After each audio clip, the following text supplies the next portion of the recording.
하나님 아버지 감사합니다. 부족한 자를 세워주셔서 이 시간에 또 말씀을 전하게 하셨사오니 말씀에 지식과 지혜와 능력 주시고 정말 주의 마음을 그대로 전가할 수 있는 능력이 있도록 우리를 축복하여 주시옵소서. 성령께서 함께 하시기를 원합니다. 예수 이름으로 축복하고 기도했습니다. 요한계시록입니다. 오늘 3장 지난 시간에 또 이어서 말씀을 드릴 겁니다. 14절에서 22절입니다. 요한복음 3장 14절에서 22절 시작. 라우디아 교회의 사자에게 편지하기를 아멘이시오 충성되고 참된 증인이시오 하나님의 창조의 근본이시가 네가 가라사대 내가 네 행위를 아노니 내가 차지도 아니하고 더없지도 아니하도다. 내가 차든지 더없든지 하기를 원하노라. 내가 이같이 미지근하여 더없지도 아니하고 차지도 아니하니 내 입에서 너를 토하여 내치리라. 내가 말하기를 나는 부자라 부요하여 부족한 것이 없다 하나 내 공고한 것과 가련한 것과 가난한 것과 눈먼 것과 벌거벗은 것을 알지 못하노다. 내가 너를 권하노니 내게서 불로 연단한 금을 사서 부요하게 하고 흰 옷을 사서 입어 벌거벗은 수치를 보이지 않게 하고 안약을 사서 눈에 발라보게 하라. 물론 내가 사랑하는 자를 책망하여 징계하노니 그러므로 너를 열심을 내라 회개하라. 볼지어다 내가 문 밖에 서서 두드리노니 누구든지 내 음성을 듣고 문을 열면 내가 그에게로 들어가 그로 더불어 먹고 그는 나로 더불어 먹으리라. 이기는 그에게는 내가 내 보좌에 함께 하여 주기를 내가 이기고 하나님 아버지 보좌에 함께 앉은 것과 같이 하리라. 귀에 있는 자는 성령이 교회들에게 하시는 말씀을 들을지어다.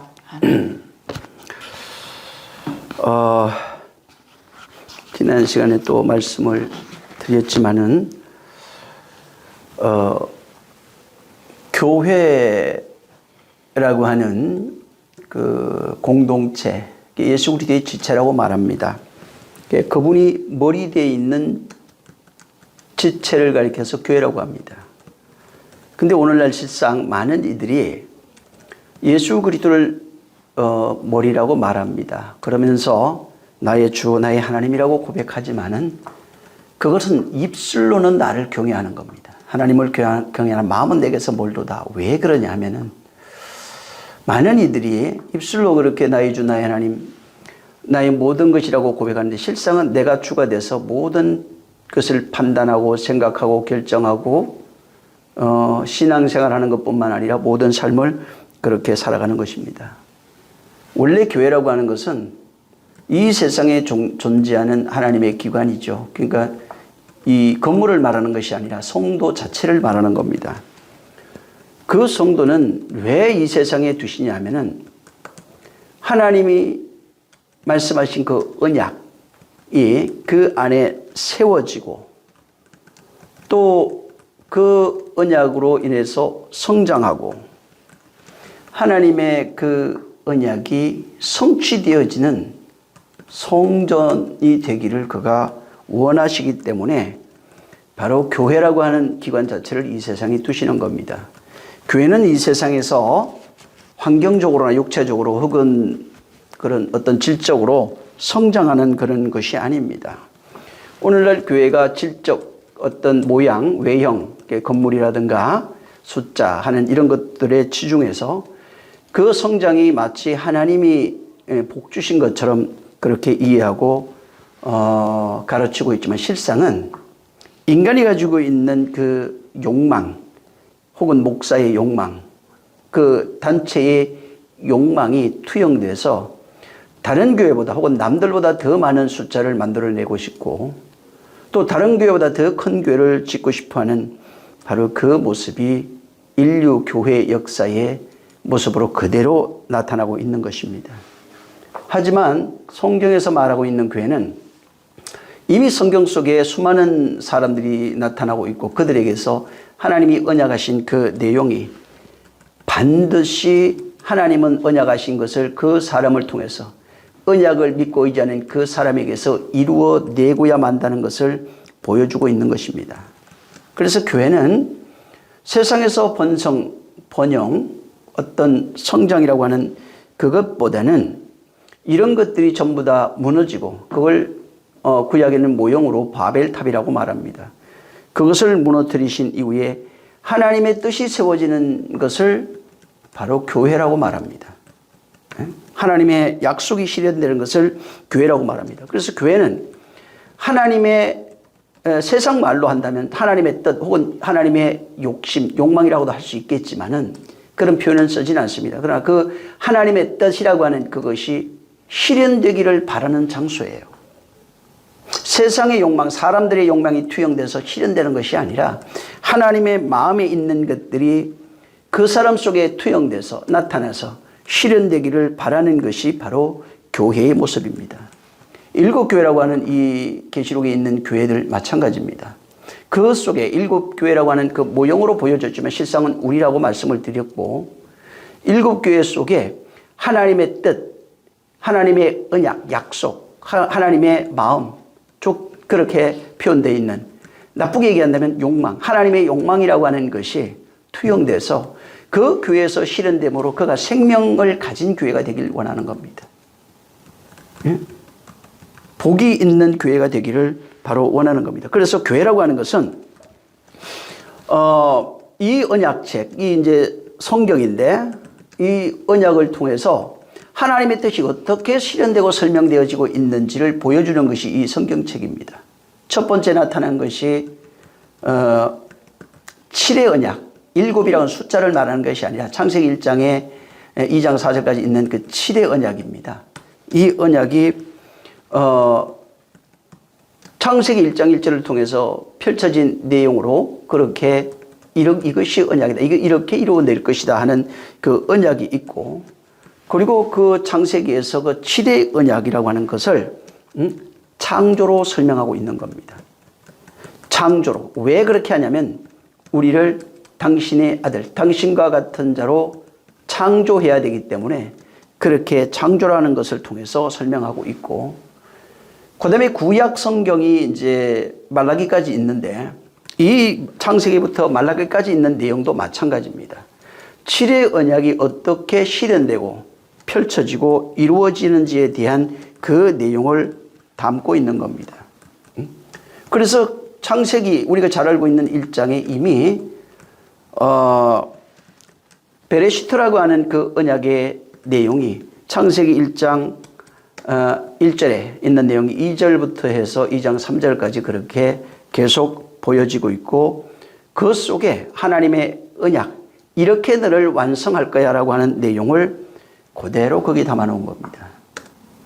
지난 시간에 제가 말씀을 드렸지만은, 그래서 이 언약을 내가 이제 이렇게 실현할 것이다, 그 실현되는 그 모양으로서 만들어낸 것들, 인간의 상태와 하나님의 역사, 그 다음에 하나님의 일하심으로 나타나고 있는 그런 모습들을 가장 먼저 보여주고 있는 사건이 에덴 동산입니다. 에덴 동산 안에 에덴 언약이 담겨 있어요. 거기에서 어떻게 하나님의 약속이 실현되어지는지에 대한 내용이 담겨 있고, 또 노아 때부터 시작된 족장들의 그 이야기가 요셉으로 완성이 됩니다. 그래서 족장들을 통하여 말씀하는 그 언약의 내용이 바로 족장들 이야기 속에, 족장 언약, 표현한다면 족장들에게 하신 언약이에요. 족장을 통해서 일하시는 모습 속에 언약이 담겨 있는 것으로 보여진 것입니다. 또 출애굽한 이후로부터 출애굽의 역사를 통해서 거기에 출애굽과 홍해 이제 그 도화 사건, 그 다음에 광야의 40년 역사와 가나안 정복, 그 다음에 사사기까지 그 내용이 시내산에 내려왔던 언약이 어떻게 실현되는지, 그것을 받은 인간들의 모습을 적나라하게 보여주면서 그것을 하나님께서 어떻게 실현해 내시는지에 대한 내용이 바로 그렇게 설명이 돼 있고, 사사기부터는 그래도 완성되지 못한 내용을 사사기의 10족장일 겁니다. 그 10족장을 통해서 완성하시는 그런 내용을 설명하고 있는 겁니다. 그리고 가나안 정착한 이후로 포로기까지 두 왕조가 어떻게 존재하게 되고 두 왕조의 역사 속에서 왕들의 역사가 기록이 됩니다. 그리고 한 왕조의 역사가 어떻게 멸망하는지, 한 왕조의 역사가 어떻게 실현되는지, 그 왕들의 역사입니다. 그 이야기가 다윗을 통해서 다윗 왕이라고 하는 그 왕의 언약입니다. 다윗 언약이라고 하는 그 언약인데, 그 내용을 왕가라고 하는 왕의 세계를 통해서 계속 그 언약을 실현해내는, 왕이 어떻게 일하는지, 어떤 역사가 있는지에 대한 내용으로서 거기에 설명되어 있는 것입니다. 그리고 포로기 역사가 있는데, 포로기 역사를 통해서 거기서 하나님이 그들을 바벨론으로 옮기신 이후에 바벨론에서 포로에 생활하고 있는 모습을 통해서 하나님이 그들을 어떻게 기억하고 있는지, 그들을 버려두지 아니하고 결국은 그들을 포로에서 우리 포로된 우리의 삶을 그 속에 담아두시고 그 언약을 통해서 그가 어떻게 구원하는지에 대한 언약이 거기 있고, 그 다음에 그 6번째 보면은 포로 이후의 해방, 포로에서 돌아온 자들의 약속입니다. 느헤미야에게 자세히 기록이 됐는데, 남은 자들, 포로 이후에 남아서 성전을 어떻게 다시 중건하는지에 대한 내용, 그 중건 밖에서 중건의 내용을 보면 계속해서 성전 짓고 성벽을 짓고 마지막에 짓는 게 문입니다. 그리고 거기 골방에서 뭐를 찾아내? 두루마기 성경을 찾아냅니다. 그걸 낭독하기 시작합니다. 그와 같이 남은 자들을 통해서 다시 하나님이 언약이 그들에게 선포되고 그 언약을 다시 이루어내시는 하나님에 대한 내용, 언약을 어떻게 성취하는지, 성전을 다시 지어서 어떻게 성취하는지에 대한 내용이 거기에 담겨 있는 겁니다. 또 하나는 마지막으로 그 예수 그리스도에 대한 언약인데, 그 마지막 7번째가 창세기 7일로 설명되었던 그 내용을 그렇게 설명하면서 마지막에 그 7이라고 하는 그 7번째 언약의 말씀이 바로 육체로 오신 예수 그리스도입니다. 예수 그리스도로 말미암아 언약되어져서 그 안에서 그것이 어떻게 실현되어지고 어떻게 이것이 완성되어진 내용을 바로 신약 성경에 이걸 풀어놓은 것입니다. 다시 말하면 왜 이 얘기를 하냐면, 7교회라고 하는 것은 하나님의 언약이 실현되는 장소입니다. 구약 성경에 왕들, 족장 할 것 없이 여러 가지 에덴 모든 사건들이 실제 있었던 사건이 분명하지만은 이것을 통해서 그 약속이 실현되는 모습을 보여주고, 이 실제 하나님이 그 약속을 이루어내시고 실현되는 그 장소가 바로 너희라고 말하고 있는 것이 7교회입니다. 그래서 7교회는 하나님의 언약이 성취되는 장소입니다. 예를 들어서 우리가 돌덩이나 뭐 벽이라든가 건물 이런 것이 아닙니다. 짐승에게 하나님이 언약하시고 이뤄내는 것이 아닙니다. 실제 언약은 사람을 통해서 완성되는 겁니다. 그 속에서 그것을 이루어내는 것입니다. 그래서 지난 시간에도 말씀을 드린 것처럼 이 7교회에 가장 많이 나오는 그런 어구가 이기는 자에게 주어지는 하나님의 언약이에요. 그래서 계속 반복됩니다. 이기는, 네 상황이 이럴 거다. 근데 이기는 자는 하고 말씀이 하나님의 언약이 주어집니다. 생명과를 먹게 되는 것, 멸류관을 쓰게 되는 것, 이런 계속 언약이 주어지는 내용을 여기에 설명해 놓은, 이것은 하나님의 명령이라고 하는 것은 두 가지가 있다고 그랬습니다. 우리에게 하라고 하는 것도 있지만은 하나님이 명령은 그 언약이라고 그랬어요. 하나님이 당신이 하신 그 명령 언약을 반드시 이루어내겠다고 하는 하나님의 맹세가 있는 겁니다. 그래서 여기에 나오는 모든 전쟁, 이기는 이런 모든 것들이 보면은 구약에 이기는 것은 내가 노력해서 이긴다고 말하지 않습니다. 그래서 이기는 것은 여호와의 전쟁을 보라고 말합니다. 여호와가 싸워 이긴다고 되어 있어요. 이기는 것은 우리의 노력이 아니라 하나님이 이기는 겁니다. 다시 말해서 하나님이 이긴다는 말이 뭐예요? 하나님이 전쟁에서 다 말로 하면 다 되죠. 그런 의미가 아니라 그분의 말씀이 아까도 얘기했죠. 하나님의 언약이 실현되는 장소는 우리 마음이에요. 혼입니다. 그 말씀, 언약은 우리 마음에 오는 거예요. 다시 말해서 하나님이 이긴다는 것은 그가 우리 마음에서 이긴다는 얘기예요.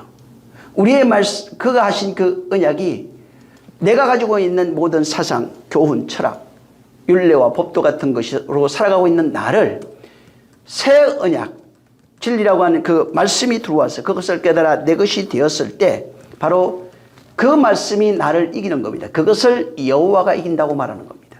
그것을 하나님이 이긴다고 이렇게 말씀해 놓은 것입니다. 그래서 일곱교회를 통해서 하나님의 언약이 어떻게 이겨지는지, 이기고 있는지, 다시 말해서 건물이 아니라고 그랬죠. 그 사람 속에서, 교회라고 하는 사람, 성도 속에서 어떻게 승리하게 되는지, 하나님의 이김이 무엇이며 그 이김을 통해서 바로 어떻게 되어지는지를 여기에 설명하고 있는 겁니다.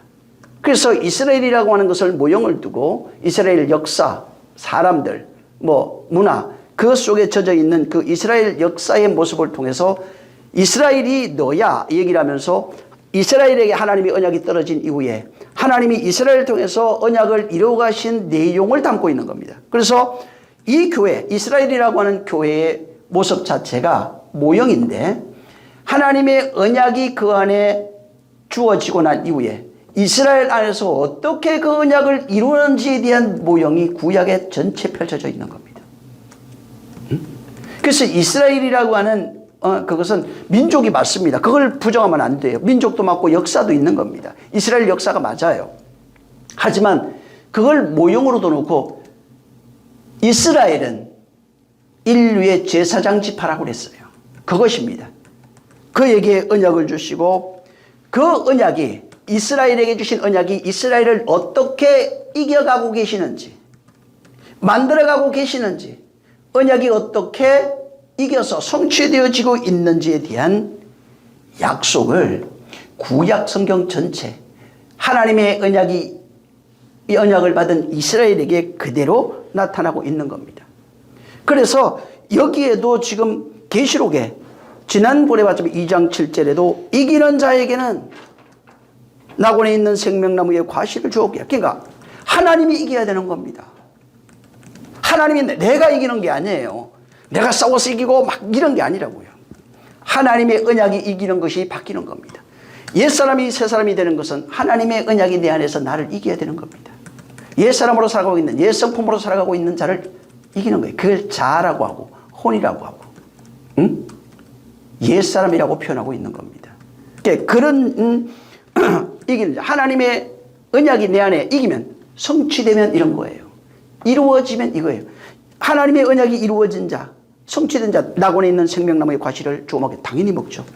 오늘날 진짜 성령에 의해서 하나님이 이겼었을 때는 생명과 먹고 있습니다, 이미.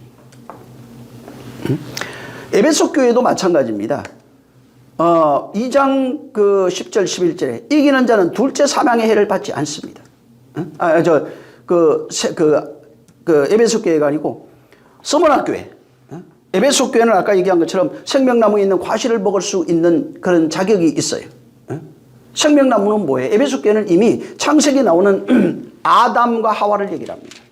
그들이 먹은 것은, 스스로 먹은 것은 선악과입니다. 그런데 하나님이 주어서 이겨서 먹을 수 있는 것은 생명과입니다.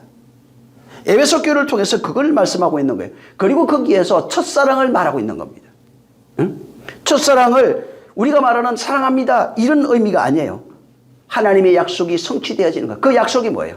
하나님의 언약이 이루어지는 것이 첫사랑이라고 그랬어요. 그럼 하나님의 언약이 뭐예요? 사랑합니다. 내가 처음 교회 다닐 때 예수 믿던 겁니다. 그게 아니에요. 에덴 언약이에요. 창세기 1장 1절에 나오는 그 약속이에요. 이것이 그 안에 이루어지는 것이 이기는 삶이, 그게 첫사랑이에요. 하나님이 약속한 처음에 약속한 그 약속을 회복하는 게 첫사랑이라고요. 내가 교회 나올 때 처음에 예수 열심히 믿겠습니다 했던 그걸 말하는 게 아니라고요. 그러니까 성경이 안 보일 수밖에 없는 겁니다. 그래서 에베소 교회에서 말한 그 첫사랑, 그것은 아담과 맺었던 언약입니다. 응? 하나님의 언약이 하나님의 맹세를 말하는 겁니다. 그걸 첫 언약, 첫 사랑으로 비유한 겁니다. 모형으로 그렇게 말한 겁니다. 그 다음에 2장 그 10절부터 그 11절에 이기는 자는 서머나 교회에 대한 얘기입니다. 둘째 사망의 해를 받지 않는 겁니다. 둘째 사망의 해 서머나 교회에 대한 자세한 설명이 이제 여기 나옵니다. 그 앞에 읽어보면은. 근데 거기에 계속해서 나오는 게 환난, 핍박, 고난, 옥에 갇히는 거 이게 뭐예요? 족장들의 삶을 한번 보세요. 나중에. 에? 족장들의 삶이 전부 다 그런 얘기야. 고난, 환난, 핍박, 옥에 갇히는. 에? 그러면서 그 족장들의 삶을 완성한 자로 누가 나오냐면 요셉이 등장합니다. 요셉은 족장들의 삶을 완성한 자. 그래서 고난과 환난과 핍박과 옥에 갇히는 모든 것. 그래서 그것 자체 족장들의 삶을 한마디로 아주 욥을 딱 등장시켜갖고 욥 삶 속에서 고난, 환난, 핍박 이게 다 나와요. 옥에 갇히는 거 다 나옵니다.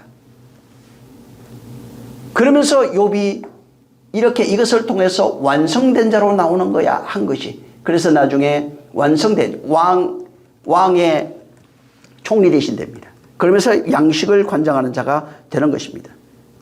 하나님의 양식을 관장하는 자가 누굽니까? 예수 그리스도죠. 모형은 실상은.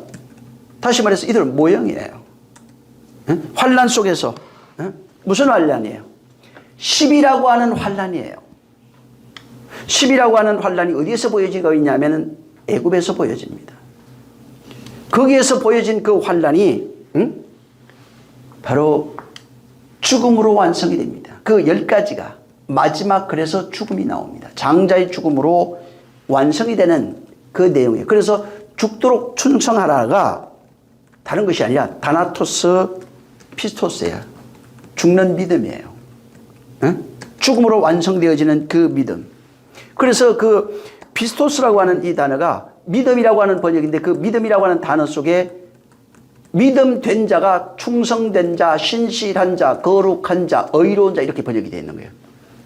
그래서 다나토스라고 하는 게 다나토스가 뭐냐면 진리로 죽는 죽음입니다. 진리로 죽어서 완성된 그 믿음, 그걸 충성, 신실, 거룩, 의롭다, 신령하다, 선하다 이런 식으로 전부 다 번역이 되어 있는 겁니다. 그래서 그가 죽음으로 완성된 옥에 갇혀 죽음으로 완성된 자의 모습을 미리 보여주고 예수께서 장자의 10이 어떻게 완성되는지 장자의 죽음을 통해서 완성된다고 하는 것을 보여주면서 예수님이 실제로 죽는 겁니다. 죽고 난 이후에 진짜 내가 너에게 하늘로 온 양식이라고 말하면서 그 양식을 죽고 부활하신 이후에 건네주는 거예요. 성령이 오셔서 우리에게 건네주는 내용입니다. 그래서 죽고 부활하신 이후에 양식이 우리에게 건네지는 겁니다. 누구를 통해? 성령을 통해서 건너집니다. 우리 안에 그것이 전달되는 것입니다. 또 이 버가모 교회 같은 데 보면 계시록 2장 17절에 이기는 자에게는 감추었던 만나를 주고 또 흰돌을 줄 것이라 이렇게 얘기합니다. 이 지금 버가모 교회에 나중에 자세히 읽어보시면 그 앞에 저번에도 읽어봤지만 이기는 자는 감추었던 만나를 줍니다. 근데 거기에는 무슨 문제가 있냐면 발람의 교훈을 쫓는 교회가 거기에 있어요. 2장 14절에 나와 있습니다. 그들이 이스라엘 광야 여정 동안 하나님의 말씀에 이끌려서 하나님께 이끌려서 광야를 살아가는 그 여정 동안에 그들을 미혹하고 저주하고 바로 그들의 발에 걸림이 되게 하고 우상숭배와 행음하게 했던 자가 이 바로 발람입니다. 그래서 모압 여인들과 행음하게 만들었던 인물이 바로 이 발람입니다. 근데 이 지금 버가모 교회의 이 모습이 그대로 있는 거예요. 그래서 거기에 이세벨의 교훈도 나오고 발람과 발락의 교훈을 그대로 얘기하고 있는 겁니다. 버가모 교회가 뭘 설명하는 거예요?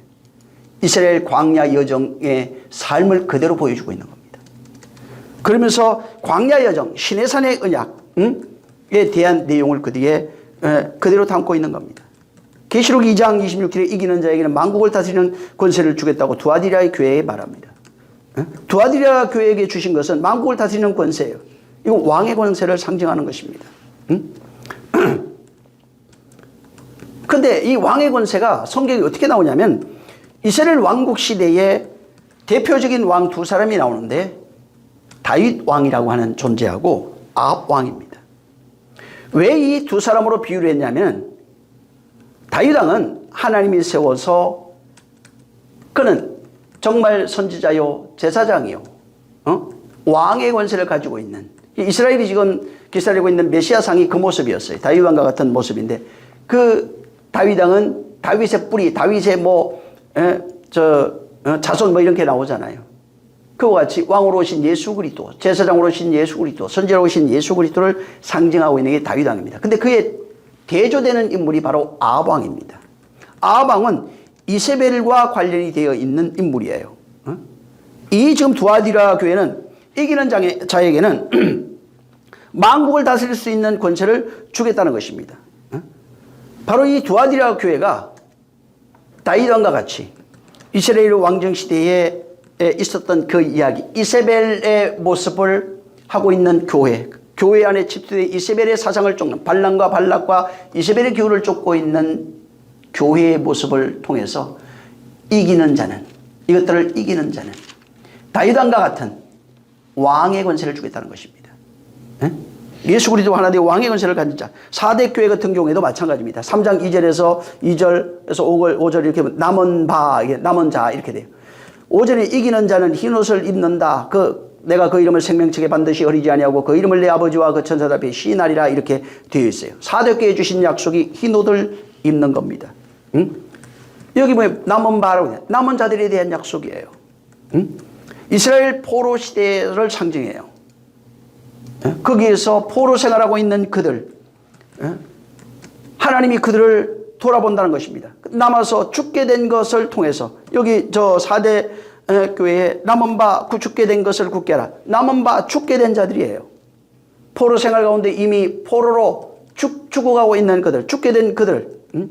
근데 그들에 대해서 뭐라고 약속하시냐면 구약에는 돌아오리라고 말합니다. 내가 반드시 너희를 잃어버리지 않고 돌아옵니다. 언제 돌아옵니까?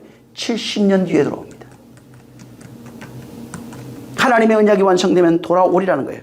그리고 70년 뒤에 돌아와서 하나님이 당신의 언약을 다시 갱신합니다. 그들을 통해서 내가 다시 너를 통해서 성전을 바로 지어가겠다는 겁니다. 이 4대 교회는 이 지금 그 포로 생활 이후에 돌아왔던 남은 자들이 돌아와서 성전을 짓는 그 내용을 메타포하고 있는 겁니다. 그들이 흰옷을 입고 흰옷 입은 그들, 흰옷을 계시록에도 나오죠. 19장에도 나와 있고, 옷은 말씀 옷이라고 그랬어요. 또 예수께서 십자가에 달릴 때 옷을 벗어주는 겁니다. 벌거벗으면은 무화과 옷을 입고 있는 아담과 하와를 벌거벗기고 그에게 가죽옷을 입히는 그 내용으로서의 모습을 다시 메타포하고 있는 그 내용이 되는 겁니다. 그래서 흰옷 입은 것은 4대 교회가 남은 자들을 전부 다 표상하고 있고 남아서 죽게 된 것은 돌아온다는 거예요. 죽음으로 완성되어 돌아와서 다시 성전이 죽고 난 이후에 다시 성전이 완성된다고 하는 그 내용을 담고 있는 겁니다. 계시록 3장 13절 3장 12절 이기는 자는 내 하나님 성전의 기둥이 되게 하리라 그랬어요.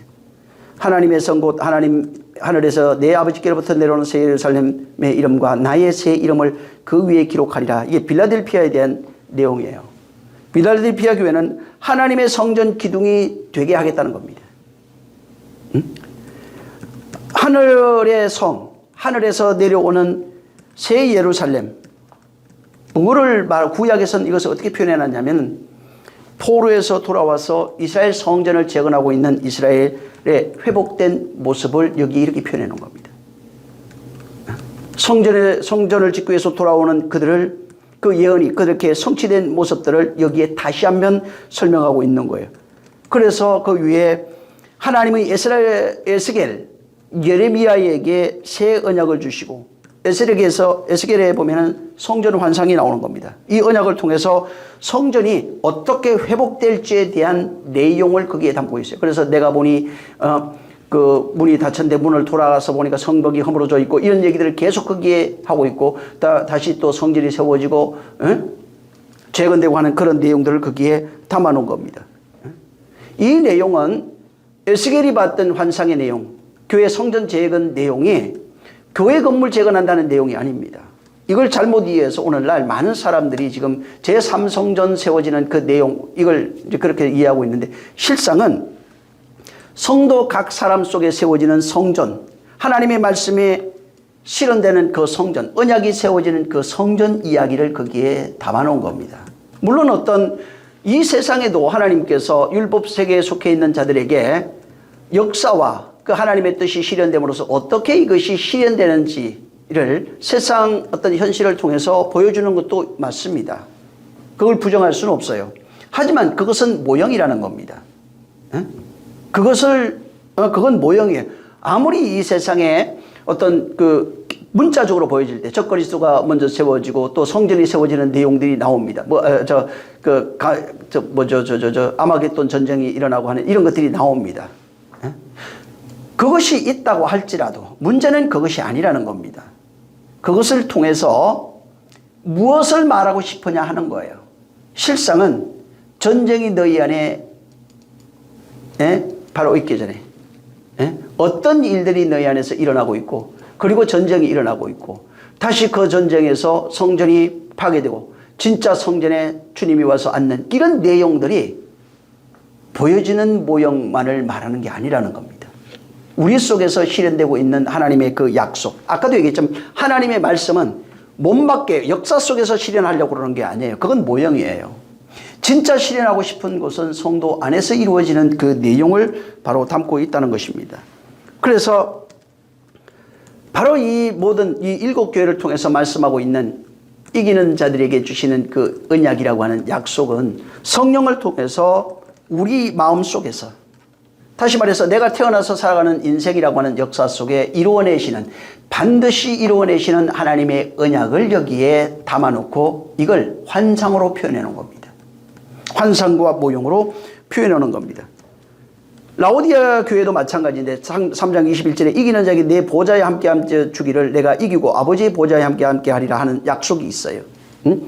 바로 십자가에서 죽고 부활하신 예수 그리스도가 그가 하나님 우편에 앉아 계시도다 하는 말씀이 성경에 있습니다. 다시 말하면 우리가 그와 하나 되었을 때 바로 그와 함께 앉는 존재가 되는 겁니다. 앉았다니까 어떤 보좌 만들고 거기 앉았다고 상상하지 마세요. 그와 하나 되어서 앉아있는 보좌가 우리예요. 그분이 앉은 곳이 내가 앉은 겁니다. 그분이 계신 곳이 내가 있는 겁니다. 그래서 바울도 얘기하기를 너희가 확장하라. 그리스도가 너희 안에 계신 것을 내 스스로 알지 못하면 너는 버리운 자니라, 이렇게 말씀하고 있는 겁니다. 그리고 정말 이 라오디아 교회에게 그 3장 20절에 중요한 말씀을 하시는데, 볼지어다 내가 문 밖에 서서 두드리노니 누구든지 내 음성을 듣고 문을 열면 내가 그에게로 들어가 그와 더불어 먹고 그는 나와 더불어 먹으리라 하는 말씀이 있어요. 바로 하나님의 말씀이 예수 그리스도의 말씀이에요. 그의 사역의 핵심이 뭐냐면은 내가 너와 함께 먹고 마시며 보좌에 앉겠다는 겁니다. 네가 나와 하나 되면, 문을 열어 하나 되면, 문 연다니까 자꾸 또 어떤 방문 연다고 생각하지 마세요. 그분이 문 여는 것도 내가 문 열었으니까 오세요 이렇게 해서 되는 문제도 아니에요, 사실은. 그래서 예수님이 오셔서 복음을 전하고 예루살렘에서 성에서 기다리라고 해요. 그러면 성령이 오실 거야. 그러면 내가 너희 안에 있는 것을 알 거야. 그러면 너희가 나가서 말할 수 있을 거야. 이 내용 전체를 담고 있는 게 문 여는 내용입니다. 그래서 예수님이 이스라엘 역사 가운데 오셔서 계속 문 두드리고 있다는 내용을, 하나님의 언약이 그들에게 떨어지고 있다고 하는 내용을 여기에 문 두드리는 것으로 표현하고 있는 겁니다. 그런데 실제 문 두드리는 사건은 이스라엘에게서 말씀이 떨어지는 것이 문 두드리는 건 맞지만은 그 전에 두드리는 내용은 그 안에 그 말씀이 들어갈 수가 없는 거예요. 예수님 공생의 3년 반 동안 예수님이 오셔서 제자들에게 수없이 진리를 말합니다. 자, 내가 잘 들어라. 내 말이 진리다. 이 말을 듣고 따랐던 자들이 수많은 있었지만 수만 명이 있었어요. 70인도 다 떠나갑니다. 잘 들어. 이게 진리야. 내 말이 진리야. 내가 하나님께서 만나야. 끊임없이 반복. 3년 반 동안 해서 얻은 영혼은 120명입니다. 자, 120명에게, 근데 문제는 뭐냐면 120명 중에서 자기 집으로 가다가 예수님 만나고 돌아간 사람도 있어요. 분명히 3년 반을 진리를 들었는데 그것이 진리가 진리인 줄을 알지 못하는 겁니다. 문 두드리는 사건이 아니라 그 앞에서 외치는 자의 소리로서 끊임없이 반복되어 온 내용입니다. 이건 구약에 끊임없이 하나님의 말씀이 내려오는 내용으로 나타나 있어요. 자, 근데 문 두드리는 것이 뭐냐면 그가 우리에게 들어올 수 있는 환경, 그러니까 접점입니다. 다시 말해서 문을 두드리는 사건을 통해서만 그분이 들어와요. 그전에는 들어올 수 없어요. 그럼 예수님이 문 두드리는 사건이 뭐냐면 자꾸 그림 사진을 많이 봐가지고 사진에 예수님 문 앞에 서서 이렇게 똑똑 두드리는 그 사진만 해놓은 거예요. 근데 문 두드리는 사건은 3년 반 공생애 동안에 전한 것은 하늘의 양식이 내려오는 내용을 보여준 것이고 실제 내가 이제 너희에게 들어갈 시간이 된 거야 하고 문 두드리는 사건이 뭐냐면 십자가의 죽음이에요. 그 죽음이 없으면 3년 반 아무 소용없습니다. 4년 뒤에 두드렸다면 그럼 4년이 필요한 거예요. 그리고 그 3년 반 얘기했던 내용을 가지고 죽어서 내가 들어가는 겁니다. 문 두드리는 사건이 그래서 십자가의 바로 죽음을 얘기하는 겁니다. 그래서 예수님이 죽으심으로 이제 모든 인류에게 문을 두드리고 있는 거예요. 그 전에 그분이 하신 말씀을 가지고 그건 떨어져 있는 겁니다. 내려오는 겁니다. 내려왔는데 그 말씀을 가지고 문 두드리는, 내가 들어갈게, 이제 들어갈 시간이 된 거야 하고 문 두드리는 사건이 바로 십자가의 죽음입니다. 죽고 난 이후에 기다리라 했어요. 어떻게 들어가요? 당신이 그냥 내가 들어갈게 하고 들어갈 수 있는 게 아니라 성령으로 들어오신 겁니다. 그걸 그리스도의 영이라고 표현하는 겁니다. 그래서 지금 예수 그리스도의 죽음을, 자, 예수 믿어요. 저 예수 믿습니다. 아멘 할렐루야 해요. 자, 근데 예수님이 죽음이 뭔지 그 내용을 모르는 자는 여전히 예수님은 아직 들어간 적이 없어요. 그냥 하늘에서 내려오는 소리를 듣고 언제든지 떠날 수 있는 사람이에요. 밥하러 가고 고기 잡으러 갈 수 있는 사람입니다. 문 두드리는 내용, 그가 문 두드리는 것은 그 죽음이 뭔지, 그래서 누가복음에, 지난 시간에 얘기했지만 누가복음에 예수의 죽음에 대한 내용을 자세하게 기록해 놨습니다. 응? 희롱, 고난, 핍박, 죽음, 침뱉은 이런 내용들이 있어요.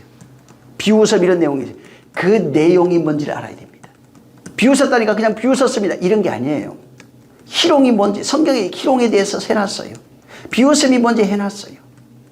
응? 침뱉음을 얘기해서 침뱉음이 뭔지, 왜 그걸 썼을까 거기. 그 내용을 거기 써놨습니다. 응? 죽음이 뭔지를 거기 해놓은 겁니다. 그래서 그 내용을 알지 못하면 여전히 문 두드리고 있는 것 뿐이에요. 아직 못 들어온 거예요. 그 내용을 알아서 은혜로 받은 자만이 진리로 갈 수 있는 길이 열리는 겁니다. 응? 여기 지금 7 교회의 내용을 2장과 3장에서 기록해 놨습니다. 자, 그리고 중요하기 때문에 이 4장 이후에 환상이라고 하는 것, 상징이죠. 이것을 통해서 하나님의 계시, 언약과 어떻게 연결이 되어져 가는지를 거기에 설명하고 있는 겁니다. 예를 들면은 서머나 교회에 교회를 대적하는 자가 나오는데 그게 뭐라고 나오냐면 유대인의 회당, 사단의 회가 있다 이렇게 말합니다. 자, 성경에 그 서머나 교회에서 율법주의자, 어떤 존재를 얘기하면 율법주의입니다, 사실은. 율법주의. 우리 인도를 그러면 그 힌두교라고 그러잖아요. 사실 힌두교가 아니에요. 힌두니즘입니다. 그 힌두 사상, 그러니까 힌두는 어떤 한 종교가 있는 게 아니에요. 모든 것을 신이라고 합니다. 거기 물론 아버지 신, 어머니 신, 아들 신이 있어요. 그걸 태동하지만은 모든 것들이 그 자식을 놓고 해서 신이 됩니다. 그래서 힌두를 믿는다고 하는데 가서 물어보면 신이 달라요. 어떤 사람은 코끼리 신, 뱀 신, 뭐 원숭이 신 많습니다. 다 힌두입니다, 그게. 마찬가지로 율법 아래 살아가고 있는 모든 사람들을 이 스마나 교회에서 유대인의 회당, 사단이라고 했던 기록했던 그 내용, 이것을 사실은 실상 율법주의, 교훈주의, 윤리와 법도로 살아가고 있는 그 모양을 사단으로 표현해 버렸어요. 그리고 그렇게 우리입니다. 그게 율법주의, 교훈주의, 규례와 윤례와 법도를 지키며 살아가고 있는 우리를 사단으로 표현해 놓은 겁니다. 그리고 그 내용, 사단된 그 존재들, 율법주의입니다. 율법주의로 유대인의 회당이라고 표현했어요. 율법주의로 살아가고 있는 그 사단의 회인데, 이 내용을 하나님이 어떻게 그 사단과 싸워 이기는지에 대한 내용이 지난번에 말씀드린 것처럼 계시록 6장에서 12장까지 기록이 되어 있습니다. 그래서 12장 7절에 가면 하늘에 큰 전쟁이 있는데 미가엘과 그의 사자들과 용들이 싸움에 더불어 싸울세 용과 그의 사자들도 싸우나 이기지 못하여 다시는 하늘에서 그들이 있을 곳을 얻지 못하니라. 하늘이라고 하는 그 천성, 물론 그런 표현 많습니다. 맞아요. 근데 실상 아까도 얘기했지만 교회라고 하는 것은 하나님의 언약이 실현되는 장소입니다. 그리고 그 언약이 떨어진 곳을 성경은 하늘로 표현해 놓은 겁니다. 그걸 마음이라고 그랬어요. 혼.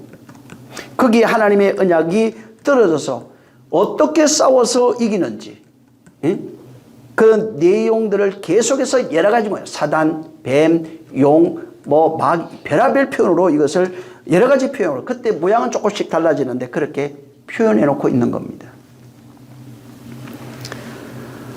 버가모 교회에서 말하고 있는 그 대적하는 자는 발람이에요. 이 교회를 대적하는 자가 발람으로 나오는데, 버가모 교회에 나타난 모습.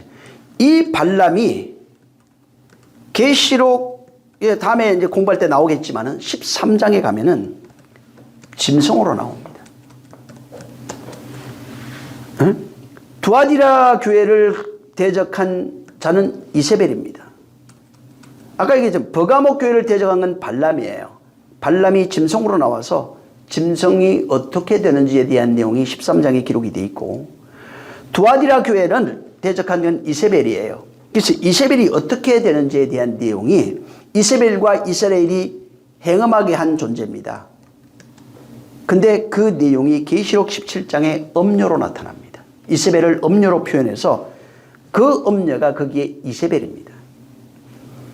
사대교회에 보면은 포로기에 해당되는데, 사대교회는 포로 생활하는 교회를 상징하고 있는데, 거기에 포로기에 어떤 내용이 나냐면 바벨론이 이스라엘 사람들을 바벨론으로 끌고 갈 때 한 일이 하나 있습니다.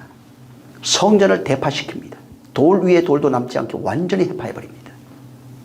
예수님이 오셔서 똑같은 얘기를 합니다. 이 성전을 헐라. 그리고 이 성전이 어떻게 되겠습니까? 돌 위에 돌 하나도 남지 않을 것이다. 이게 구약의 바벨론 시대 포로 생활로 끌려갔던 그걸 모티브하고 있는 내용이에요. 그래서 마찬가지로 포로기에는 성전이 무너졌다고 하는 것을 말합니다.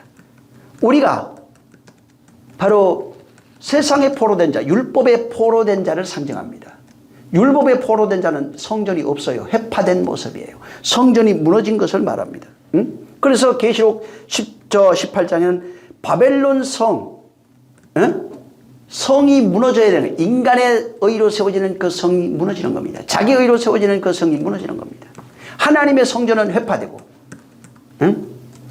그 회파된 그들, 하나님의 명령에 세워놓은 겁니다. 그것도 율법의 성이에요. 율법의 성이에요. 자기가 하나님 명령을 따라서 자기가 생각하는 그 성전을 만들었어요. 바벨탑입니다. 그 모습이 그대로 거기에 투영되어 있는 겁니다. 그리고 계시록 18장에 하나님의 뜻이 이루어지지 않는 그 성전이 무너지는 것으로서 바벨론 성전이 무너졌다고 거기에 나오는 겁니다. 이 바벨론이라고 하는 것은 바벨론은 교회를 대적하는 이 세상 문화의 대표적인 겁니다.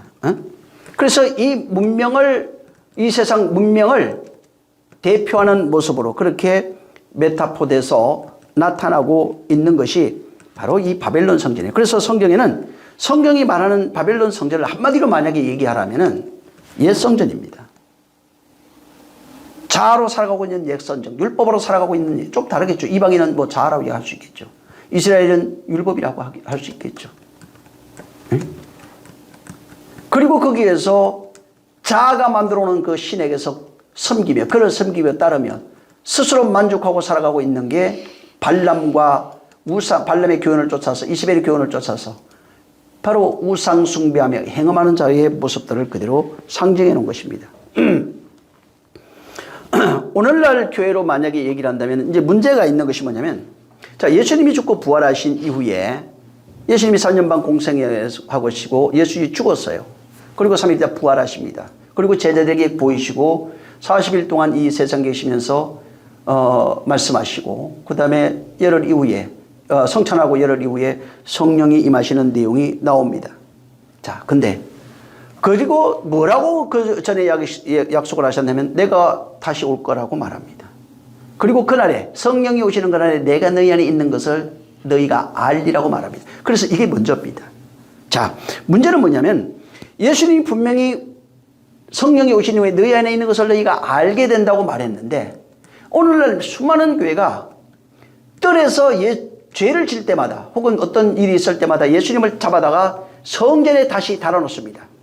무덤에 분명히 들어갔다 부활하셨음에도 불구하고 끊임없이 예수를 반복해서 달아면서 그것을 달아놓으면서 죽이고 있어요. 그러면서 피를 요구합니다. 이게 음행이에요. 우상숭배예요. 그래서 예수께 계속해서 예수를 잡아다가 하나님 앞에 희생제사를 드리고 있는 것이 오늘날 교회의 현실입니다. 하나님은 그것을 우상숭배라고 말합니다. 그걸 간음이라고 말합니다. 응? 끊임없이 우상숭배와 간음하고 있는, 율법 아래에 살아가고 있는 오늘날 교회의 현실을 바벨론으로 계시록 18장에 표현하고 있는 거예요. 응? 그래서 예수는 믿는데 그리스도를 몰라요. 내가 너희 안에 있는 것을 그날이 알리라. 성경에 평소에는 예수야 하고 그냥 예수야 한, 근데 예수가 그분이 그리스도였어 얘기를 하니까 친구들도 인정 안 했고 가족도 인정 안 했고 다 죽이려고 했던 겁니다. 사도행전에 보면 예수가 그리스도인 것을 최초로 증거하기 시작합니다. 그가 우리와 같은 성정이 있는 사람이 아니었어. 하나님이 보내신 말씀 육신되어 오신 분이었어. 그는 죽고 부활하신 분이야. 하나님의 아들이야 얘기하지만 믿을 수가 없는 겁니다. 예수가 누구냐면 그리스도예요. 응? 우리는 그냥 예수 그리스도 이렇게만 봤기 때문에 모르는 겁니다. 사실은 예수와 그리스도입니다. 예수 그리스도예요. 그걸. 예수가 다시 말하면 그걸 풀어서 신약 초대 문헌들을 보면은 전부 다 같은 내용이 하나 나오는데, 그 내용이 뭐냐면 예수는 그리스도였다고 하는 것을 전거하다가 전부 다 죽었다고 나와 있어요. 예수가 그리스도라는 거예요. 형제들이 와서 아니 우리 형이에요, 우리 동생이에요, 혹은 사촌이에요 얘기해도 그건 그냥 육체적인 관계예요. 예수를 인정했지만은 예수가 그리스도인 걸 인정하지 않았어요, 형제들이. 그래서 잡으러 왔다고 그랬어요. 미쳤다고 그랬어요. 근데 성경이 말하고 싶은 거지만 그가 그리스도라고 하는 겁니다. 응? 예수의 죽음은 우리에게 은혜가 됩니다. 육체로 오신 그분이. 근데 그분이 그리스도로 오셨다는 것입니다. 그래서 그런 내용들을 계속해서 교회 7개의 모형으로 보여주고 있고, 그 빌라델피아 교회에 다시 사단이 나오는, 사단의 회당 이렇게 나옵니다. 응? 근데 빌라델피아 교회는 승리하는 교회의 모습을 담아놨어요. 거기에 승리하는 교회의 모습을 담아놓고, 그 승리하는 교회, 이기는 자들입니다. 빌라델피아가 이기는 교회가 승리하는 교회의 내용을 적어놨는데, 그 내용이 어디에서 설명되고 있냐면은 빌라델피아 교회가 어떻게 이기는지에 대한 그 내용은, 어떻게 이겼는지에 대한 내용은 계시록 19장 19절 20절 21절에 기록이 되어 있어요. 어떻게 이기게 되는지, 그 사단을 어떻게 이기게 되는지에 대한 그런 내용이 거기에 나와 있는 겁니다. 입에서 나오는 말씀의 검으로 얘기해요. 하나님의 말씀을 구약이면 검이라고 표현되어 있습니다. 말씀으로 이기는 겁니다. 그래서 말씀이 히브리서 4장 12절에도 말씀이 검이라고 되어 있어요. 양날선 검이라고 말합니다. 그 말씀으로 싸워 이기는 겁니다. 그래서 정말 그 말씀으로 싸워 그 군대가 어떻게 이겨내고 있는지. 그래서 그에게 들어가 이기면 함께 먹어요. 이겨야 먹어요. 그분이 이기면 먹어요. 그분이 이기면 그가 하나 될 수 있어요. 라오디아 교회가 마지막 교회 계시록 3장 19절부터 이제 22절 여기에 나와 있는데 문 밖에 서서 두드린다. 내 음성을 듣고 문을 열면 내가 그에게로 들어가 그와 함께 더불어 먹고 그는 나와 함께 더불어 먹으리라. 이기는 그에게는 내가 보좌에 함께 앉아 주기를 내가 이기고 아버지의 보좌 함께 앉는 것 같이 하리라. 귀 있는 자는 성령이 그들에게 하실 말씀을 들어라. 이렇게 말씀을 해놨습니다. 자, 주님이 지금 라오디아 교회에 요구한 것이 이제 두 가지를 요구합니다. 책망하여 중요하면서 두 가지를 요구를 하는데 뭐냐면 열심을 내라 하는 것과 회개하라 하는 겁니다.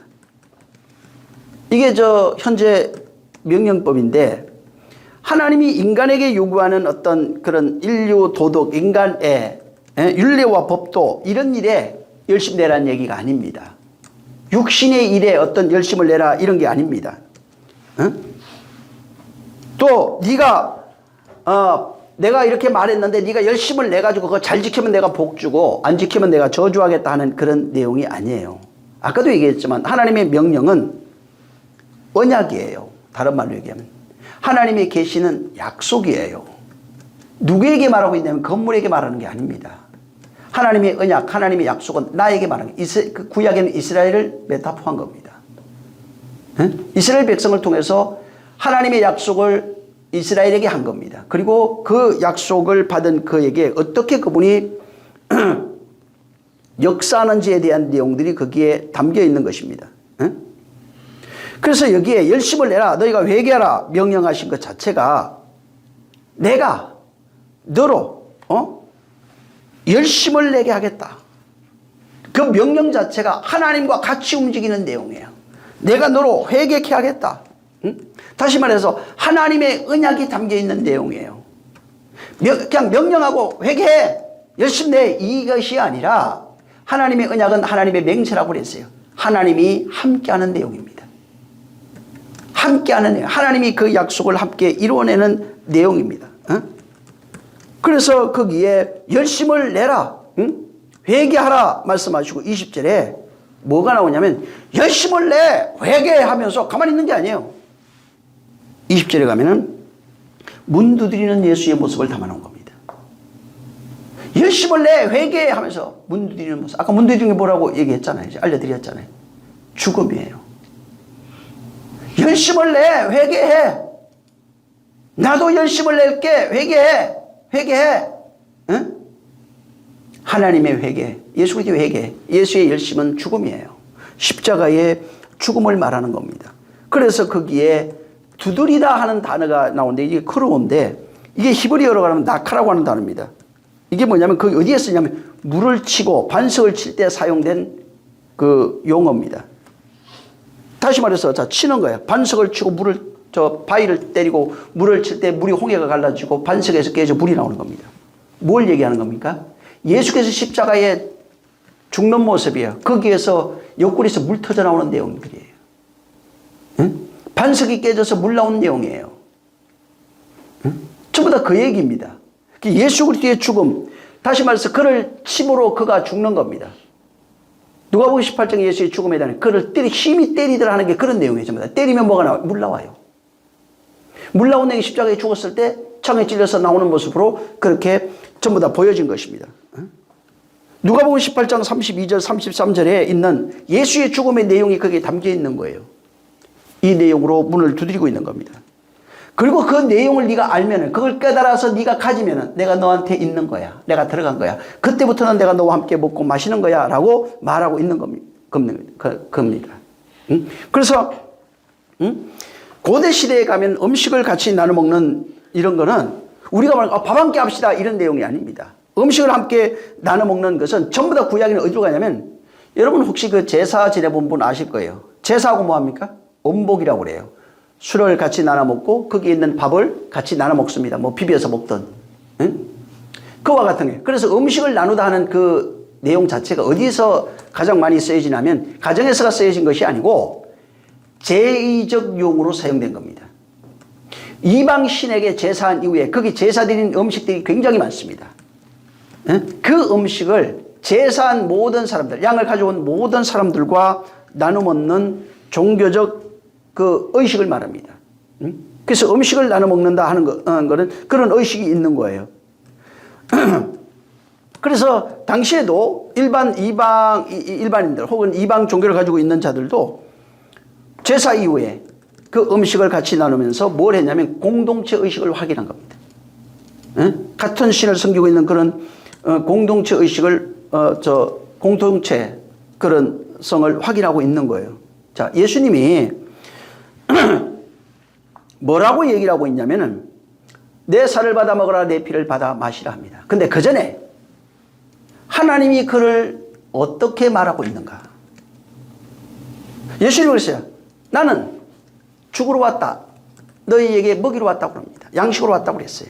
내 살을 받아봐 내 피. 자, 그러니까 저게 어떻게 우리에서 살과 피를 줄 수 있냐 이렇게 묻습니다. 근데 누가복음 2장 7절에 보면은 제가 읽어드리겠습니다. 첫 아들을 낳아 강보에 쌓여 구유에 누리니 이는 여관에 있을 곳이 없음이라 저희가 가서 강보에 쌓여 구유에 있는 아기를 부리니 너희가 그것이 표적이 되리라.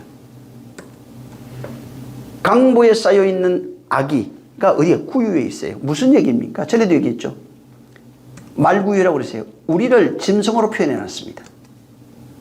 그 다음에 구유는 먹이통이에요. 다시 말해서 하나님의 아들이 하나님이 내 아들을 먹이로 주겠다 이게 짐승의 먹이로 보냈다는 얘기예요. 짐승의 먹이로. 첫 아들이 짐승의 먹이로 왔다는 겁니다. 그래서 예수님이 나중에 공생이 시작하면 나를 먹으라고 말합니다. 하나님은 내 아들을 먹어라 이렇게 얘기를 했고 예수님은 내 아들 나를 먹어라 이렇게. 그것이 표적이래. 그래서 그 뒤에 이것이 너에게 표적이 될 것이다. 무슨 표적이야? 그분을 먹어야 되는 거예요. 이미 그것은 애굽에서 양을 잡아서 뼈를 꺾지 말고 통째로 먹으라고 그랬어요. 응? 다시 말해서 예수님이 짐승의 밥그릇을 세우신 거예요. 그리고 그가 짐승의 먹이로 오신 겁니다. 다시 말해서 나에게 양식대로 오신 거예요. 그래서 그가 죽어야만 우리에게 양식으로 들어올 수 있는 거예요. 그래서 죽는 죽음의 사건이 똑똑똑 두드리면서 이제 나 먹을 수 있는 거야 이게. 안 죽었을 때 못 먹어요 아직까지는. 그분으로 계시기 때문에. 근데 죽으면은 그분을 우리가 양식으로. 짐승을 잡아 먹으려면 어떻게 해야 돼요? 죽여야 먹는 겁니다. 전부 다 그 모양이에요. 닭을 먹으려면 어떻게 해요? 잡아 죽여야 돼요. 돼지를 잡아 죽여야 돼요. 소를 잡아 죽여야 됩니다. 먹는 겁니다. 그래서 그가 죽어야 되는 거예요. 그가 죽는 모습이 십자가에서 죽는 걸로. 그래서 구원이 뭐냐면 바로 나를 먹으면 구원이라 얘기했죠. 나를 먹는 자는 살리라고 돼 있어요. 그게 구원이에요. 응? 구원은 그분을 먹는 거예요. 그가 우리의 먹이로 오셨는데 그가 먹이로 오셔서 당신을 우리에게 주신 그를 먹는 겁니다. 다시 말해서 그분을 믿는다고 하는 것은 그분을 먹는다는 얘기예요. 그럼 그분을 먹는다는 내용이 뭐냐면 그 먹음의 내용, 그가 우리의 먹이가 돼. 그 먹이의 내용을 내가 깨달았을 때 먹는다는 얘기를 합니다. 예수를 진리로 먹는다는 얘기입니다. 다시 말하면 예수를 그리스도로 먹은 겁니다. 그를 진리의 양식 삼은 거예요. 내가 그가 하신 그 말, 그 영을 내가 가져서 그 영으로 살아가는 존재가 돼버린 것입니다. 오늘 많은 기독교인들이 오해하고 있는 것은 그냥 믿어드리는 종교, 섬겨드리는 종교, 열심히 잘 섬기면서 봉사하는 종교로 기독교를 타락시킨 겁니다. 그건 기독교 개념이 아니에요, 사실은. 그러다 보니까 할 수 없이 교회에서 율례와 법도, 예수의 말씀을 교훈 삼아서 율례와 법도로 잘 섬기고 열심히 하는 종교로 그것을 만들어버린 것입니다. 성경의 요한복음의 1장에 보면 예수는 말씀이 육신되어 오신 분이라고 말합니다. 마태복음은 그가 바로 말씀이 육신되어 우리 가운데 거하시는 하나님의 아들이라고 말합니다.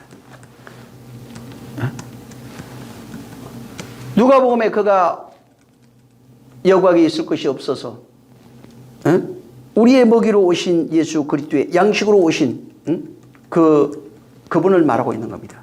믿음이 뭐냐면 우리의 먹이로 오신 그분을 알아가는 게 믿음이에요. 그것이 우리의 신앙생활의 방법이고 양식이 됩니다. 그분을 알아가는 것.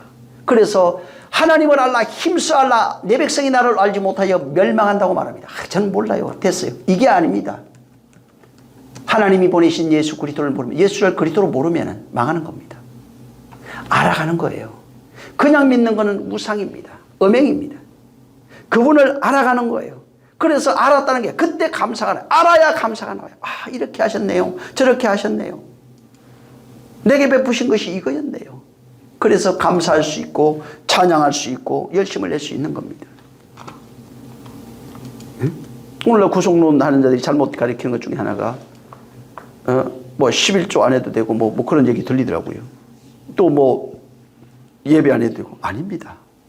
성경에 예배 반드시 하라고 그랬어요. 11조 반드시 하라고 그랬어요. 근데 그 내용을 모르는 거예요. 11조가 갖고 있는 내용, 영적인 의미는 계속 말씀드렸어요. 근데 하라고 한 이유도 있어요, 사실. 시간이 없으니까 그건 다음에 주일날 혹시 얘기할 수 있으면 제가 얘기하겠지만은 그 내용은 레위 지파 때문에 하라고 한 거예요. 근데 그런 내용 모르면은 계속해서 이거 그 의미가 그게 아니니까 영적인 의미 이거이기 때문에 이거 안 해도 돼. 아니, 예수님이 하라고 그랬잖아요. 이것도 하고 이것도 버리지 말아야 된다고. 근데 왜 그 말을 안 듣냐고요. 주일 예배 하지 말라고 한 적이 없어요. 근데 자꾸전 이상하게 좀 그 여러 가지 오해를 일으키고 있는 것들도 사실입니다. 그래서 사도 요한이 예수께서 말씀이 육신되어 오시고 그가 우리의 양식으로 오신 것을 알고 그분이 이렇게 말했어. 내 살을 받아먹어 내 피를 받아먹어라 이렇게 말한 거야 라고 말했어요. 그러면서 그 내용이 뭔지를 깨닫고 표현한 것이 한 군데 있어요. 요한일서 이건 한번 보시죠. 일서 1장. 나중에 여러분이 그 1절부터 꼭 그 3절까지 읽어보시기 바랍니다. 3절을 읽습니다. 자, 시작. 1장 우리가 보고 들은 바를 너희에게도 전함은 너희로 우리와 사귐이 있게 하려 함이니 우리의 사귐은 아버지와 그 아들 예수 그리스도와 함께 함이라. 여기 저 3절에 우리의 사귐이 나오는데 사귀었다니까 우리 친구 사귀고 이런 내용이 아니에요. 이 사귐은 코이노니아라고 되어 있어가지고 교제, 사귐, 나눔으로 되어 있어요. 나누는 겁니다. 예수 그리스도를 나누는 거예요. 다시 말하면 그분을 함께 나눠 먹는 거예요. 성찬이에요. 그분을 함께 나눠 먹는 것을 성찬으로 표현해 놓은 겁니다. 그래서 예수 그리스도를 함께 나눠 먹는 내용이 성찬이에요. 떡 먹는 얘기를 하는 게 아니라고요. 그분을 나누는 거예요. 그분의 살과 피를 나누는 거예요. 어디서 나눕니까? 지금? 실제는 내 안에서 나눠주고 있어요. 밖에 사는 것은 바로 모형입니다. 밖에 사는 거 하지 말라 그런 것도 아니에요. 그걸 통해서 그 내용을 알고 그 내용을 경험하는 겁니다. 그래서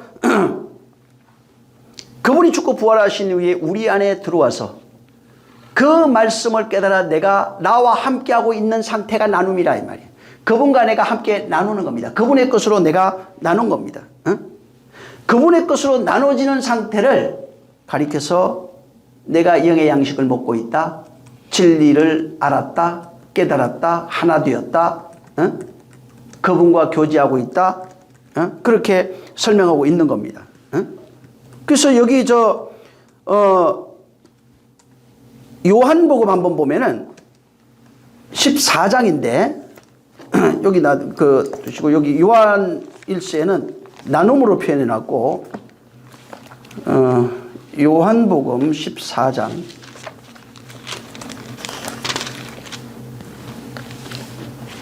24절부터 26절 한번 읽어보세요. 시작. 나를 사랑하지 아니하는 자는 내 말을 지키지 아니하나니 너희의 듣는 말은 내 말이 아니요 나를 보내신 아버지의 말씀이니라. 내가 아직 너희와 함께 있어서 이 말을 너희에게 전하였거니와 보혜사 곧 아버지께서 내 이름으로 보내실 성령 그가 너희에게 모든 것을 가르치시고 내가 너희에게 말한 모든 것을 생각나게 하시리라. 지금은 내가 너한테 있어, 네 앞에 있어, 내가 같이 있기 때문에 내가 이거 말해주는 거야. 근데 성령이 왔을 때는 그가 너희 안에서 가르친다는 거예요. 너희 안에서 말한다는 거예요. 24절에 있는 내용 전부 다 그것을 깨닫게 되는 거예요. 그게 뭐냐? 아버지의 말이다. 그 성령이 오셔서 모든 것을 가르치고 너희 안에 생각나게 할 것이다. 이렇게 말하고 있어요. 그래서 그 생각나게라고 하는 그 단어, 그 단어를 나중에 들어가 보시면 깨닫게 하다, 뭐 생각나게 하다, 이런 식으로 되어 있습니다. 거기가. 그 생각나게라고 하는 단어를 뭐 한번 나중에 한번 찾아보시기 바랍니다. 그래서 여기 그 말씀을 성령이 우리 안에서, 내 안에서 예수께 하신 말 모든 것들이 깨달아져서 나누어지고 있는 상태가 교제고 성찬이고 나눔이고 그런 거예요. 또 우리가 저 뭐 계명을 지킨다 하는 말을 합니다. 말씀을 지키다, 뭐 계명을 지키다, 이제 지키다고 하는 단어를 하니까 보통 어떤 생각을 하게 돼 있냐면은 규례와 법도를 지킨다 이렇게 생각합니다. 근데 이 지키다고 하는 단어를 나중에 한번 여러분들이 찾아서 내 말을 지키며 요한복음 14장 24절 나중에 한번 꼭 찾아보세요. 시간이 없기 때문에 지금 지키다고 하는 단어가 이게 테레오라고 하는 단어인데 어떤 거냐면 지키다는 뜻이 아니야.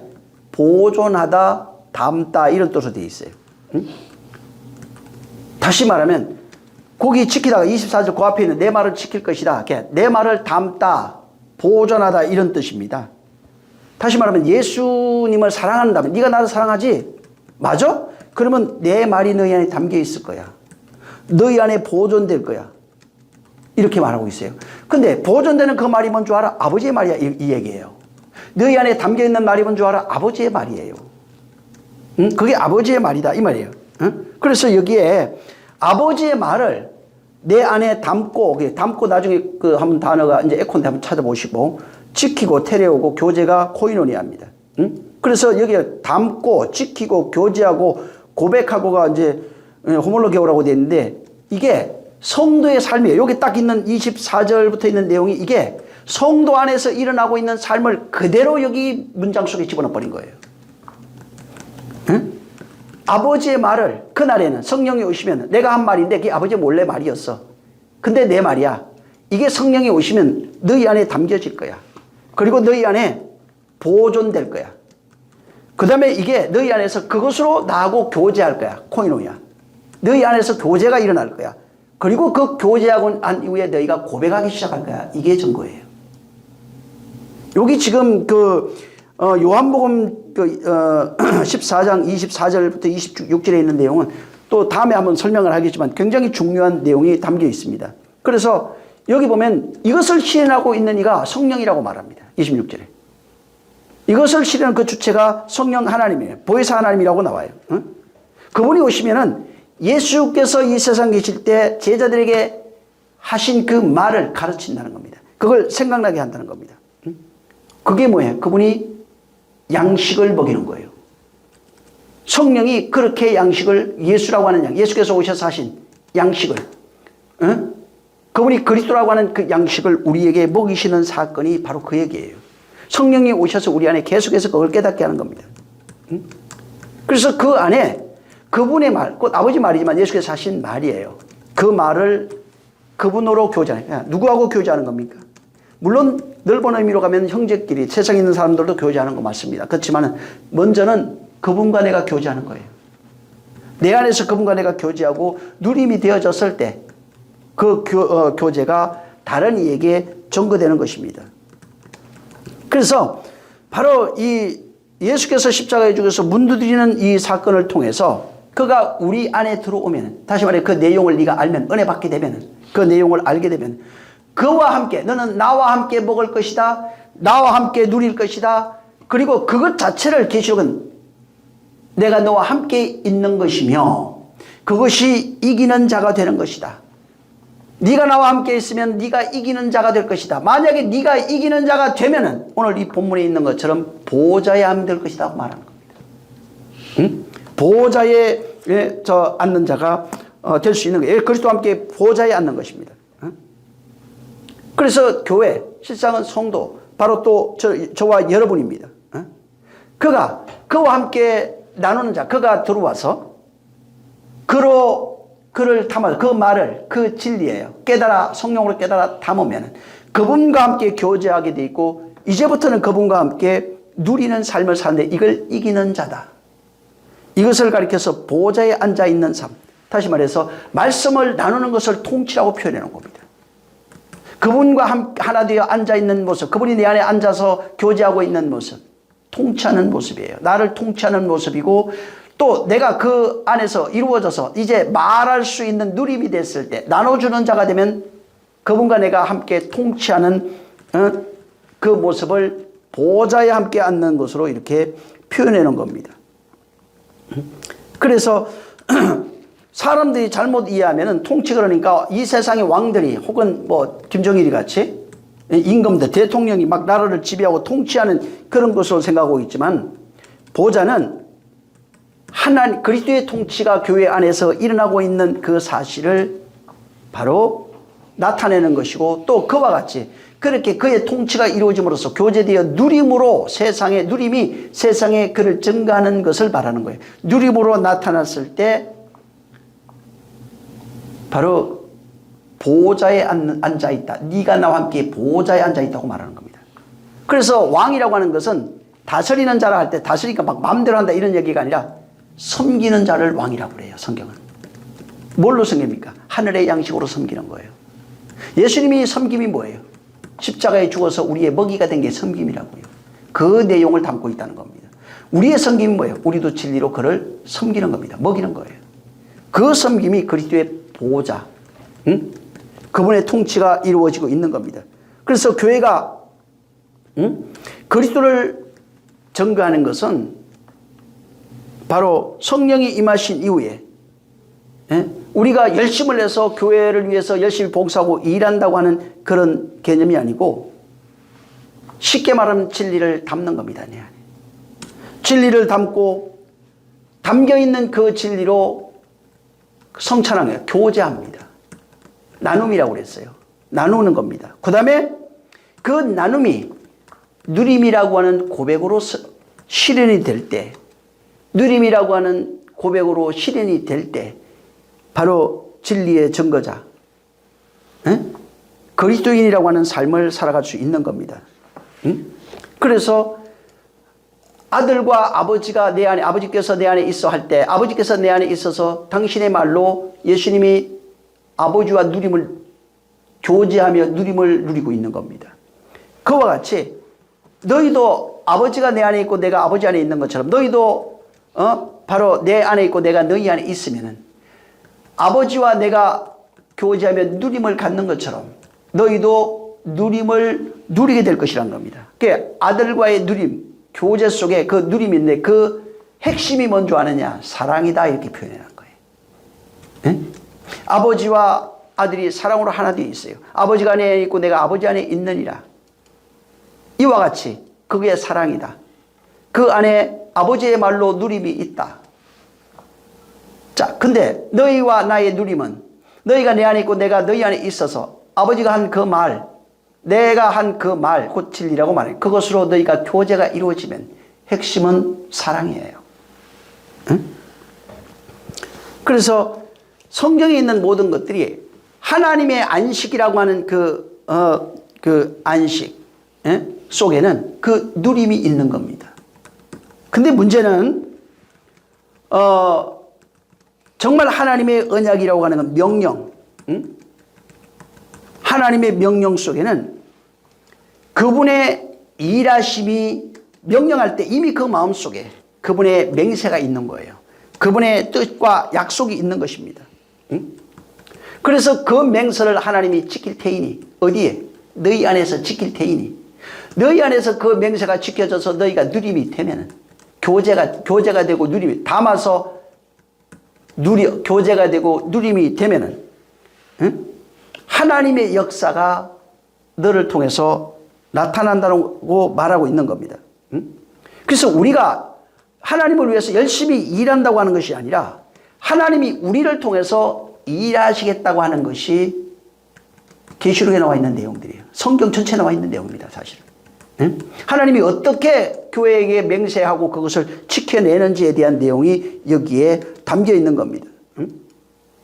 그래서 그 내용, 우리 안에서 지켜지고 담겨진 내용은 결국은 바로 나를 통해서 그분의 말을 전하겠다는 겁니다. 아버지께서 아들을 통해서 우리에게 전하신 것처럼 마찬가지로 그리스도와 우리가 하나가 되면 그의 말, 그의 진리가 나를 통해서 전가하겠다는 것입니다. 이처럼 그렇게 이루어지는 내용, 그분이 나를 통해서 전가하는 내용, 내가 그를 통해서 전가하는 내용, 아버지가 아들을 통해서 우리에게 전가하는 같은 이와 같은 열심, 그게 하나님의 명령, 언약이고 성취입니다. 예수 그리스도의 명령이고 언약이고 그분의 성취예요. 그래서 그 성경에 열심을 내라 회개하라고 한 내용이 바로 그거예요. 열심을 내라 회개하라. 하나님이 나를 통해서 그리스도의 진리를 전거하겠다는 내용이 바로 열심을 내는 하나님의 열심이고 나의 열심이고, 그것이 하나님의 회개고 나의 회개가 되는 것입니다. 예수 그리스도께서 우리의 인생 밖에서, 우리의 영혼 밖에서 십자가에서 죽음으로써 우리에게 문을 두드리신 거예요. 자, 그 내용, 그분의 죽음의 내용을 알아라 하고 문 두드리고 있는 거예요. 그냥 문 두드리는 게 아니에요. 내가 죽음의 내용을 네가 알겠니? 하고 지금 문을 두드리고 있는 겁니다. 그것을 알아먹으면, 그걸 깨달아 내 것이 되면 진리로 죽는 다나토스의 죽음, 또 진리로 믿는 다나토스 피스토스라고 하는 그 믿음이 내 안에서 이루어지고 완성되어지는 겁니다. 그래서 그렇게 그분의 죽음의 내용을 내가 깨달아 그분이 내 안에 들어오셔서 그분과 함께 교제하고, 내가 그분의 말을 담아 진리를 담아 교제하고 누림이 됐을 때 그분이 나 보좌에 앉아 계시는 거예요. 그분이 나와 함께 역사하시는 겁니다. 그렇게 그분이 보좌에 앉아 함께 누림이 되고 있는 상태를 계시록 7교회에서 이김으로 나타낸 겁니다. 그래서 이기는 자가 누구냐? 그리스도를 믿는 자가 아니냐, 이렇게 나온 겁니다. 믿는 자, 그 믿음의 내용을 가지고 있는 자들입니다. 세상에 있는 자는 그를 이김이 될 수가 없는 거예요. 이렇게 하나님의 언약이 실현되는 이 역사 속에서 좀 더 자세하게 하면 내 안에서 실현되고 있는 그 내용, 교회 안에서 일어나고 있는, 실현되고 있는 그 내용이 바로 진리됨이고 교회됨이고 아들됨이고 성도됨입니다. 그러한 그렇게 교회 안에서 실현되는 내용, 구약에서 그걸 호라오라고 합니다. 보다 이런 뜻인데 성령으로 보는 것을 호라오라고 그래요. 그 보다가 나중에 들어가면 듣다, 보다, 이게 다 같이 연결되어 있습니다. 그래서 거기 요한일서 보면 태초의 말씀에 관해서 우리가 눈으로 본 바요, 손으로 만진 바요, 그 얘기하고 있죠. 우리가 경험한 바라 이렇게 말합니다. 다시 말해서 내 안에서, 호라오가 뭐냐면 내 안에서 그분을 눈으로 보고 손으로 만지고 경험한 바가 된 것이 호라오예요. 내 안에 그가 호라오로 계시면 경험하여 내가 눈으로 보고 손으로 만지고 경험한 바가 돼서 그분이 내 안에 계시는 것 상태가 되면 어떻게 되는 거예요? 보호자에 앉아있다는 말이 뭐예요? 그분의 통치가 내 안에 이루어졌다는 얘기입니다. 그분의 통치가 이루어졌다는 얘기가 뭡니까? 하나님의 나라라는 얘기입니다. 나는 하나님의 나라가 나라는 얘기예요. 하나님의 나라가 완성되어 있다는 것입니다. 정말 하나님의 나라가 완성된 은혜로 살아가시기를 예수님으로 축원합니다. 그의 이김이 있기를 예수님으로 축원합니다. 그래서 이기는 자, 세상을 이기는 이김이 뭐냐? 예수 그리스도를 믿는 믿음밖에 없다는 거예요. 그 믿음의 내용을 가지시기를, 깨달아 자기 것 되시기를 예수님으로 축원합니다. 자, 기도하겠습니다. 기도할 때 내가 진짜 그 하나님의 약속, 7으로 표현되어 있지만 그 언약이 내 안에 완성되어져서, 성령으로 완성되어져서 내가 그 내용을 담고 문 두드려 우리 안에 들어오신 그 내용을 내가 성령으로 깨달아 담고 그것으로 교제하며 그것을 누릴 수 있는 자 되게 하시옵소서. 그 누림이 바로 이김이고 그 이김이 보좌에 앉는 것이고 그 보좌에 앉음이 내가 하나님 나라 됐다는 얘기고 하나님의 통치 아래 있다는 얘기가 되는 겁니다. 이를 위해서 이러한 역사가 있게 해달라고 이루어지게 해달라고 기도합니다. 하나님 아버지 감사합니다. 성령이 역사하여 주셔서 정말 예수 그리스도의 그 누림이 우리 안에 나타날 수 있는 능력이 있도록 역사하여 주시옵소서. 하나님 우리 아버지 우리를 축복하시기를 원합니다. 하나님 아버지 우리에게 예수 그리스도의 죽음과 그 부활의 능력 정말 그가 죽음으로 우리에게 놓고 하시고 문을 두드리시고 있다는 것을 우리가 알아서 그 내용을 가짐으로 내 죽음의 내용이 뭔지 그것이 무엇인지 너는 아느냐 하고 두드리고 있는 그분의 음성을 들을 수 있게 하시고 그 음성을 듣고 그분을 환영하여 영접해 드리면서 그분의 죽음의 내용을 내가 가지며 그의 말을 같이 누리는 교제하며 그 말로서 그 진리로 교제하는 자 되게 하시고 또한 그것을 누림으로 진실로 그와 함께 보좌에 앉는 이기는 자가 되게 하시며 하나님의 나라 통치에 들어가 그 나라 된 자로서 살아가는 그러한 삶을 살 수 있도록 진실로 이 계시록에 있는 교회들의 그 역사가 내 안에 우리 모두 안에 이 말씀을 듣는 자 모든 자들 속에 완성되어지는 역사가 있게 도와 주시옵소서. 성령이 함께 하시기를 원하며 예수 이름으로 축복하고 기도했습니다. 자, 주님이 가르쳐 기도합니다. 하늘에 계신 우리 아버지여 이름이 거룩히 여김을 받으시오며 나라의 임하옵시며 뜻이 하늘에서 이룬 것 같이 땅에서도 이루어지리이다. 오늘날 우리에게 일용할 양식을 주옵시고 우리가 우리에게 죄 지은 자를 사하여 준 것 같이 우리의 죄를 사하여 주옵시고 우리를 시험에 들게 하지 마옵시고 다만 악에서 구하옵소서. 나라와 권세와 영광이 아버지께 영원히 있사옵나이다. 아멘. 감사합니다. 주의 영광 보게 하시옵소서. 성령의 역사 있기를 원합니다. 도와주시옵소서. 주님이 함께하여 주시옵소서. 자, 우리 모든 영광 하나님께 돌립니다. 수고 많이 하셨습니다.